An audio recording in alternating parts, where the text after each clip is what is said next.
चुनाव आयोग से मुलाकात की। इसमें हमने चुनाव आयोग से पूछा कि क्या बिहार विशेष गहन मतदाता पुनरीक्षण कार्यक्रम 2025 के तहत मतदाता सूची में नाम जोड़वाने के लिए भारतीय निर्वाचन आयोग को केवल 11 दस्तावेज मांगने का ही अधिकार है। इसका संवैधानिक एवं कानूनी आधार क्या है?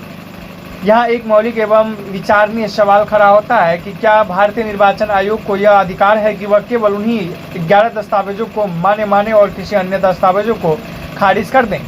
संविधान का अनुच्छेद 326 वरिष्ठ मताधिकार का आधार तय करता है, अर्थात 18 वर्ष या उससे अधिक उम्र का कोई भी भारतीय नागरिक जिसे कानून द्वारा अपात्र घोषित न किया गया हो मतदान का हक रखता है। लेकिन यह अनुच्छेद यह स्पष्ट नहीं करता कि नागरिकता या आयु प्रमाणित करने के लिए कौन कौन से दस्तावेज मान्य होंगे।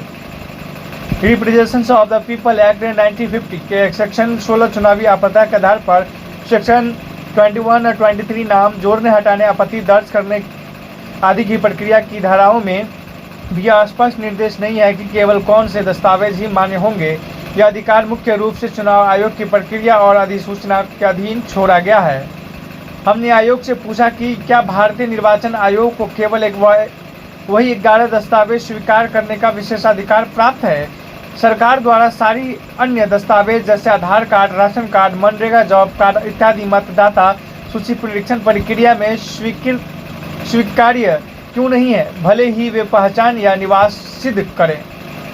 आधार कार्ड जारी करते वक्त सरकार आपकी आंखों की पुतली, फिंगरप्रिंट सहित पहचान एवं आवास के कई दस्तावेज मांगी थी, तभी आधार कार्ड बनता है। फिर सरकार अपने द्वारा बनाए गए आधार कार्ड को भी क्यों छांट रही है?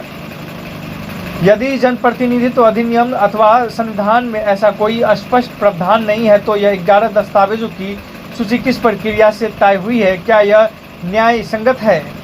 बिहार के 4 करोड़ से अधिक निवासी अन्य राज्यों में अस्थायी और अस्थायी कार्य करते हैं। क्या 18 दिन में वो अपना सत्यापन कर पाएंगे? क्या सरकारी स्तर पर उन्हें बिहार लाने की कोई योजना है अथवा उनके वोट काटने का उद्देश्य है?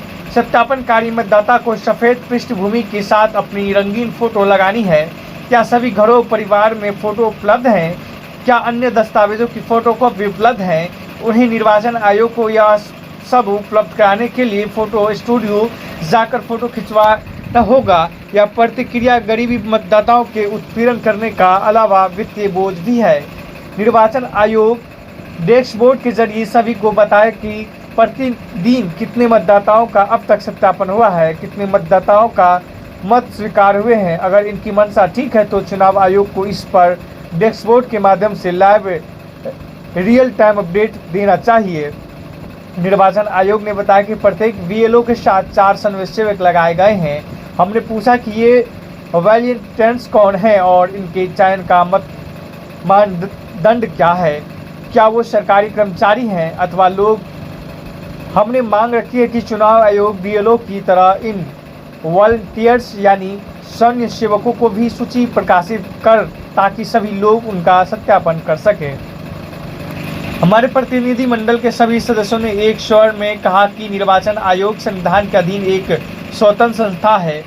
वह कानून के अधीन कार्य करता है, न कि कानून से ऊपर।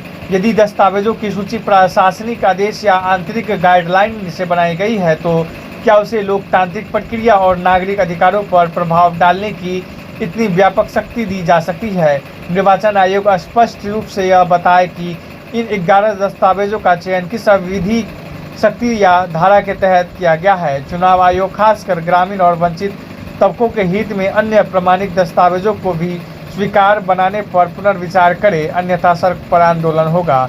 बने रहे खबरें में इसमें न्यूज़ 24 के साथ लौटते हैं अगला अपडेट लेकर। तब तक के लिए विदा लेते हैं। पटना से एमडी सुल्तान की रिपोर्ट। जय हिंद, जय भारत।